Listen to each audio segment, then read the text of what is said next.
कांग्रेस युग के दौरान भारत को अक्सर अंतर्राष्ट्रीय मंचों पर हाशिए पर रखा गया था। भ्रष्टाचार और घोटालों जैसे कॉमनवेल्थ गेम्स और कोल स्कैम ने भारत की छवि को सिर्फ देश ही नहीं बल्कि विदेशों में भी धूमिल किया था और कांग्रेस के अक्षम नेतृत्व के चलते अर्थव्यवस्था भी कमजोर होती रही।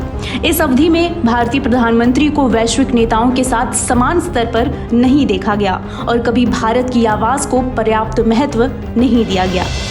वहीं दूसरी ओर मोदी जी के नेतृत्व में भारत ने आर्थिक और राजनीतिक रूप से उल्लेखनीय प्रगति की और इसके साथ ही एक वैश्विक लीडर बन के उभरा है। जैसे कि रूस यूक्रेन संघर्ष के दौरान अपनी कूटनीतिक कुशलता दिखाना। सिर्फ यही नहीं, मोदी जी यूक्रेन के राष्ट्रपति वोलोदिमीर जेलेंस्की से बात करते हैं और तो और पश्चिमी देशों के दबाव के बावजूद रूस के राष्ट्रपति व्लादिमीर पुतिन से भी मिलते हैं और उन्हें सार्वजनिक मंच पर कहते हैं ये युद्ध का दौर नहीं है और रूस यूक्रेन संघर्ष में शांति और संवाद को बढ़ावा देने पर जोर दिया।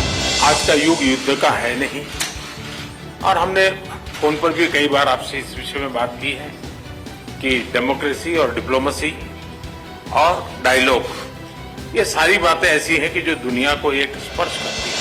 उन्होंने हमेशा भारत के राष्ट्रीय हितों को प्राथमिकता दी।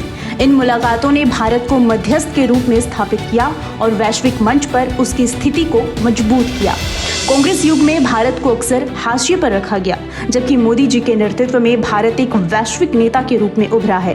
उनकी कूटनीति ने भारत को विश्व गुरु के रूप में स्थापित किया है। उनके स्पष्ट और निर्णायक दृष्टिकोण ने साबित कर दिया कि जब देश की भलाई के लिए कदम उठाए जाते हैं तो न केवल चुनौतियों का समाधान होता है बल्कि भविष्य भी सुनहरा बनता है। और इसी वजह से आज भारत ने विश्व के सामने एक मजबूत, आत्मनिर्भर और सम्मानित देश के रूप में अपनी पहचान बनाई है, जिसकी प्रगति और उपलब्धियों की गूंज अंतर्राष्ट्रीय मंचों पर सुनाई देती है।